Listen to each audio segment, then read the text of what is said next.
दोस्तों, एक कामयाब इंसान और एक नाकाम इंसान अपने खाली समय में क्या कर रहा होता है, ये एक बहुत बड़ा डिफरेंस होता है उन दोनों के बीच। अगर आप कुछ नहीं कर रहे होते हो तो उस वक्त आप क्या कर रहे हो यही डिसाइड करता है कि आपका फ्यूचर क्या होगा। तो एक कामयाब आदमी किस तरह से अपने खाली समय का इस्तेमाल करता है, या उससे भी बेहतर सवाल ये कि आप खुद को पहले से बेहतर बनाने के लिए अपने खाली समय में क्या क्या काम कर सकते हो। इस वीडियो में मैं आपको 5 ऐसे काम बताऊंगा जिन्हें आप तब कर सकते हो जब आपके पास करने के लिए कुछ भी ना हो।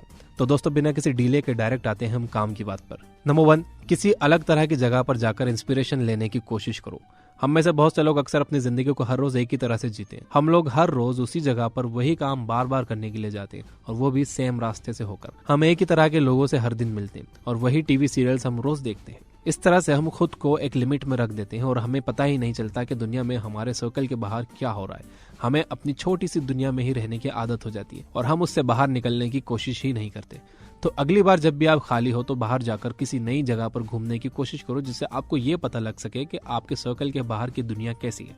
इससे आपको अपने काम को बेहतर तरह से करने के नए तरीके भी मिल सकते हैं। आपको नए आइडियाज मिल सकते हैं जिन्हें आप अपने फायदे के लिए इस्तेमाल कर सकते हो। क्या आपको पता है कि हमारे देश का कॉन्स्टिट्यूशन कैसे लिखा गया था? डॉक्टर भीमराव अंबेडकर दुनिया के कई देशों में गए और उन्होंने हर देश की अच्छी बातों को और अच्छे लॉज को लिया और उसे मिलाकर अपने देश का कॉन्स्टिट्यूशन बनाया। इस तरह से अलग अलग जगहों पर जाकर वो उस समय के हिसाब से एक बेहतर कॉन्स्टिट्यूशन बना पाए। इंस्पिरेशन लेने के लिए और अपने काम को पहले से बेहतर तरीके से कर पाने के लिए आपको अपने घर से बाहर निकलकर दूसरी जगह पर जाना होगा। और अगर आप खाली हो तो ये काम करना आपके लिए आसान होगा। जरूरी नहीं है कि आप दूसरे देश में जाओ, लेकिन आप अपने शहर के उस कोने में तो जा ही सकते हो जहां आप पहले कभी नहीं गए। शायद एक रेस्टोरेंट या फिर एक म्यूजियम या एक पार्क जहां आप आज तक नहीं पहुंच भी करूंगा। Number 2, learn something. जब आप किसी काम को सीख लेते हो तो उसका एक अपना ही सुकून होता है। आपको अंदर से एक अचीवमेंट की फीलिंग आती है कि आपने कुछ हासिल कर लिया। अब चाहे वो एक म्यूजिक इंस्ट्रूमेंट हो, एक लैंग्वेज हो, या फिर कोई एक ऐसी स्किल जिसका इस्तेमाल करके आप अच्छे पैसे कमा सको।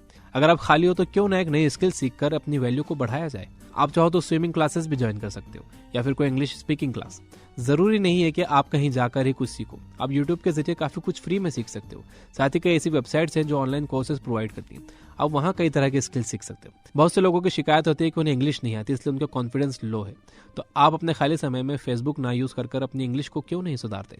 आप अपनी बॉडी लैंग्वेज को सुधारने की कोशिश कर सकते हो।